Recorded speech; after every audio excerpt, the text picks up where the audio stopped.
भगवान श्री कृष्ण का जीवन कहता है, आप कोई भी हो, संसार में आए हैं तो जब तक जीवन है आपको संघर्ष करना ही होगा। वे चाहे श्री कृष्ण हो या पुरुषोत्तम श्री राम, मानव अवतार लेकर परमात्मा भी सांसारिक चुनौतियों से बच नहीं पाए। लेकिन श्री कृष्ण ने कभी किसी बात की शिकायत नहीं की। हर परिस्थिति को जिया और जीता। श्री कृष्ण कहते हैं, परिस्थितियों से भागो मत, उसके सामने डटकर खड़े हो जाओ, क्योंकि कर्म करना ही मानव जीवन का पहला कर्तव्य है। हम कर्मों से ही मुश्किलों को जीत सकते हैं। अध्याय 7 गीता श्लोक 1। श्री भगवानुवाच मया सक्तं नाह पार्थ योगं युञ्जामदाश्रयः असंशयं समग्रं मा यथा ज्ञास्यसि तच्छृणु। श्लोक का अर्थ। श्री भगवान बोले, हे पार्थ, अनन्य प्रेम से मुझ में आसक्त चित्त तथा अनन्य भाव से मेरे परायण होकर योग में लगा हुआ तू जिस प्रकार से संपूर्ण विभूति, बल, ऐश्वर्यादि गुणों से युक्त सबके आत्मरूप मुझको संशय रहित जानेगा, उसको सुन। अध्याय 7 गीता श्लोक 2। ज्ञानतेह विज्ञानमिदं वक्ष्यामि शेषतः यज्ञात्वनेह भूयोन्यज्ञातव्यं वशिष्यते। श्लोक का अर्थ। मैं तुम्हारे लिए विज्ञान सहित इस ज्ञान को अशेष रूप से कहूंगा, जिसको जानकर यहाँ जगत में फिर और कुछ जानने योग्य ज्ञातव्य शेष नहीं रह जाता है। अध्याय 7 गीता श्लोक 3। मनुष्याना सहस्रेषु कश्चिद्यति सिद्धे यत्तम्पि सिद्धाना कश्चिन्म वेत्ति तत्वतः। श्लोक का अर्थ। हजारों मनुष्यों में कोई एक मेरी प्राप्ति के लिए यत्न करता है, और उन यत्न करने वाले योगियों में भी कोई एक मेरे परायण होकर मुझको तत्व से अर्थात यथार्थ रूप से जानता है। गीता श्लोक 4 से 5। भूमिरापोन्लो वायुः खं मनो बुद्धिरेव च अहंकार इत्यमे भिन्ना प्रकृतिरष्टधा अप्रेयमितस्त्वन्या प्रकृतिं विद्धि में परम। जीव भूत महाबाहो ययेदं धार्यते जगत। श्लोक का अर्थ। पृथ्वी, जल, अग्नि, वायु, आकाश, मन, बुद्धि और अहंकार भी इस प्रकार यह 8 प्रकार से विभाजित मेरी प्रकृति है। यह 8 प्रकार के भेदों वाली तो अपरा अर्थात मेरी जड़ प्रकृति है, और हे महाबाहो, इससे दूसरी को, जिससे यह संपूर्ण जगत धारण किया जाता है, मेरी जीवरूपा परा अर्थात चेतन प्रकृति जान। अध्याय 7 गीता श्लोक 6। एतद्योनिनि भूतानि सर्वाणि तुक्धारय अकृत्स्नस्य जगतः प्रभवः प्रलयस्तथा। श्लोक का अर्थ। हे अर्जुन, तू ऐसा समझ कि संपूर्ण भूत इन दोनों प्रकृतियों से ही उत्पन्न होने वाले हैं, और मैं संपूर्ण जगत का प्रभव तथा प्रलय हूँ, अर्थात संपूर्ण जगत का मूल कारण हूँ। अध्याय 7 गीता श्लोक 7। मत्तः परतः नान्यत् किंचिदस्ति धनंजय मयि सर्वमिदं प्रोतं सूत्रे मणिगण इव। श्लोक का अर्थ। हे धनंजय, मुझसे भिन्न दूसरा कोई भी परम कारण नहीं है। यह संपूर्ण जगत सूत्र में सूत्र के मणियों के सदृश मुझ में गुंथा हुआ है। अध्याय 7 गीता श्लोक 8। 4। रसोहम सु कौन्तेय प्रभासामि शशि सूर्ययोः प्रणवः सर्ववेदेषु शब्दः खे पौरुषं नृषु। श्लोक का अर्थ। हे अर्जुन, मैं जल में रस हूँ, चंद्रमा और सूर्य में प्रकाश हूँ। संपूर्ण वेदों में ओंकार हूँ। आकाश में शब्द और पुरुषों में पुरुषत्व हूँ। अध्याय 7 गीता श्लोक 9। पुण्यो गंधः पृथिव्या च तेजश्चास्मि विभाव स। जीवन सर्वभूतेषु तपश्चास्मि तपस्विषु।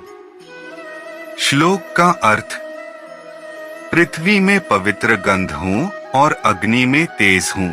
संपूर्ण भूतों में जीवन हूँ और तपस्वियों में मैं तप हूँ। अध्याय 7 गीता श्लोक 10। बीजमा सर्वभूताना विद्धि पार्थ सनातन।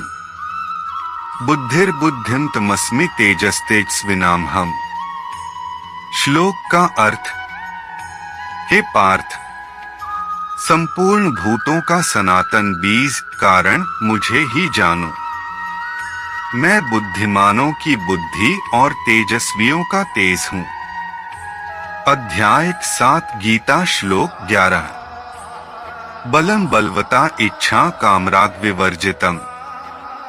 धर्म विरुद्धो भूतेषु कामोस्मि भरतर्षभ। श्लोक का अर्थ, हे भरत श्रेष्ठ, मैं बलवानों का आसक्ति और कामनाओं से रहित बल अर्थात सामर्थ्य हूँ और सब भूतों में धर्म के अनुकूल अर्थात शास्त्र के अनुकूल काम हूँ। अध्याय 7 गीता श्लोक 12। ये चैव सात्विक भाव राजसस्तांसाश्चय। मत एवेति तान विद्धि न त्वेहि तेषु ते मयि। श्लोक का अर्थ, जो भी सात्विक, शुद्ध, राजसिक, क्रियाशील और तामसिक जड़ भाव हैं, उन सबको तुम मेरे से उत्पन्न हुए जानो, तथापि मैं उनमें नहीं हूँ, वे मुझ में हैं। अध्याय 7 गीता श्लोक 13। त्रिभिर्गुणमयैर्भावैरेभ्यः सर्वमिदं जगत्। मोहितः नाभिजानाति मामेभ्यः परं व्ययम्।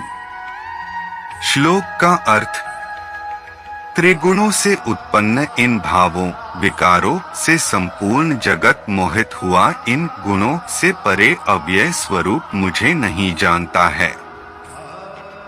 अध्याय 7 गीता श्लोक 14। दैवी ह्येषा गुणमयी मम माया दुरत्यया। मामेव ये प्रपद्यन्ते मायामेता तरन्ति ते।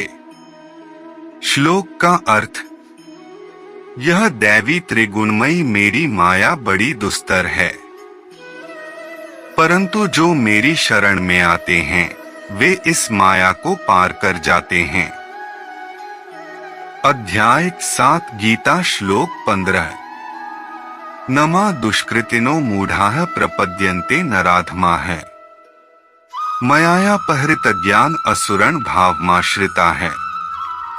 श्लोक का अर्थ, माया द्वारा जिनका ज्ञान हरा जा चुका है, ऐसे आसुर स्वभाव को धारण किए हुए मनुष्यों में नीच दूषित कर्म करने वाले मूढ़ लोग मुझको नहीं भजते। अध्याय 7 गीता श्लोक 16। चतुर्विधा भजन्ते मां जनाः सुकृतिनोर्जुन। आर्तो जिज्ञासुर्थार्थी ज्ञानी च भरतर्षभ। श्लोक का अर्थ, हे भरतवंशियों में श्रेष्ठ अर्जुन, उत्तम कर्म करने वाले सुकृतिन, आर्त, जिज्ञासु, अर्थार्थी और ज्ञानी ऐसे 4 प्रकार के लोग मुझे भजते हैं। अध्याय 7 गीता श्लोक 17। तेषा ज्ञानी नित्ययुक्त एक भक्तिर्विशिष्यते। प्रियो हि ज्ञानिनोत्यर्थम हंस च मम प्रियः। श्लोक का अर्थ, उनमें नित्य मुझ में एक ही भाव से स्थित अनन्य प्रेम भक्ति वाला ज्ञानी भक्त अति उत्तम है, क्योंकि मुझको तत्व से जानने वाले ज्ञानी को मैं अत्यंत प्रिय हूँ और वह ज्ञानी मुझे अत्यंत प्रिय है। अध्याय 7 गीता श्लोक 18। उदारः सर्व एवैते ज्ञानी त्वात्मैव मे मतम्। आस्थितः स हि युक्तात्मा मामेवानुत्तमागतिम्। श्लोक का अर्थ। ये सभी उदार हैं, परंतु ज्ञानी तो साक्षात मेरा स्वरूप ही है। ऐसा मेरा मत है, क्योंकि वह मदगत मन बुद्धि वाला ज्ञानी भक्त अति उत्तम गति स्वरूप मुझ में ही अच्छी प्रकार स्थित है। अध्याय 7 गीता श्लोक 19। बहुना जन्मना मन्ते ज्ञानवान मा प्रपद्यते वासुदेवः सर्वमिति स महात्मा सुदुर्लभः। श्लोक का अर्थ। बहुत जन्मों के अंत के जन्म में तत्व ज्ञान को प्राप्त पुरुष सब कुछ वासुदेव ही हैं। इस प्रकार मुझको भजता है, वह महात्मा अत्यंत दुर्लभ है। अध्याय 7 गीता श्लोक 21। यो यो यं तनु भक्तः श्रद्धायार्चितुमिच्छति तस्य तस्याचलन श्रद्धा तामेव विद्धामहे। श्लोक का अर्थ। जो भक्त जिस देवता का श्रद्धा पूर्वक पूजन करना चाहता है, उस देवता के प्रति मैं उसकी श्रद्धा को दृढ़ कर देता हूँ। अध्याय 7 गीता श्लोक 22। सतः श्रद्धया युक्तस्तस्याराधन मिहते लभते च ततः कामान मयैव विहितान् हित। श्लोक का अर्थ। वह पुरुष उस श्रद्धा से युक्त होकर उस देवता का पूजन करता है और उस देवता से मेरे द्वारा ही विधान किए हुए उन इच्छित भोगों को निःसंदेह प्राप्त करता है। अध्याय 7 गीता श्लोक 23। अंतवत्तु फलं तेषां तद्भवत्यल्पमेधसां देवान् देवायजो यान्ति मद्भक्ता यान्ति मम्पि। श्लोक का अर्थ। परंतु उन अल्प बुद्धि वालों का वह फल नाशवान है तथा वे देवताओं को पूजने वाले देवताओं को प्राप्त होते हैं, और मेरे भक्त चाहे जैसे ही भजें, अंत में वे मुझको ही प्राप्त होते हैं। अध्याय 7 गीता श्लोक 24। अव्यक्त व्यक्तिमापन्न मन्यन्ते मां बुद्धयः परं भावम जानन्तो ममाव्ययम् नुत्तमम्। श्लोक का अर्थ। बुद्धिहीन पुरुष मेरे अनुत्तम सर्वोत्तम अव्यय परम भाव को न जानते हुए मुझ अव्यक्त को व्यक्त मानते हैं। अध्याय 7 गीता श्लोक 25। नेह प्रकाशः सर्वस्य योगमायास्मावृतः मूढोऽयं नाभिजानाति लोको मामजमव्ययम्। श्लोक का अर्थ। अपनी योग माया से छिपा हुआ मैं सबके प्रत्यक्ष नहीं होता, इसलिए यह अज्ञानी जन समुदाय मुझ जन्मरहित अविनाशी परमेश्वर को नहीं जानता, अर्थात मुझको जन्मने मरने वाला समझता है। अध्याय 7 गीता श्लोक 26।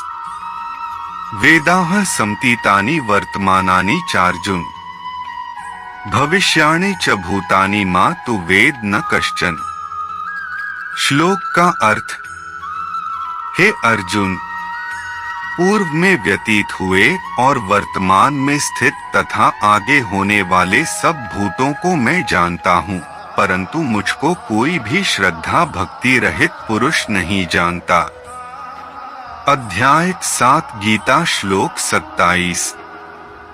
इच्छाद्वेष समुत्थेन द्वंद्व मोहेन भारत सर्वभूतानि सम्मोह सर्गे यान्ति परन्तप।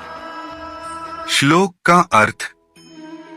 हे भरतवंशी अर्जुन, संसार में कामना और द्वेष से उत्पन्न सुख दुःखादि द्वंद्व रूप मोह से संपूर्ण जीव अत्यंत अज्ञानता को प्राप्त हो रहे हैं। अध्याय 7 गीता श्लोक 28। येषा त्वन्तक्तं पापं जनाना पुण्यकर्मणा ते द्वान्द्वमोहनिर्मुक्ता भजन्ते मां दृढ़व्रता है। श्लोक का अर्थ। परंतु जिन पुण्यकर्मी पुरुषों का पाप नष्ट हो गया है, वे द्वंद्व मोह से निर्मुक्त और दृढ़वती पुरुष मुझे भजते हैं। अध्याय 7 गीता श्लोक 29। जरामरण मोक्षाय माश्रित्य यतन्ति ये ते ब्रह्मा तद्विदुः कृत्स्नमध्यात्म कर्म चाखिलम।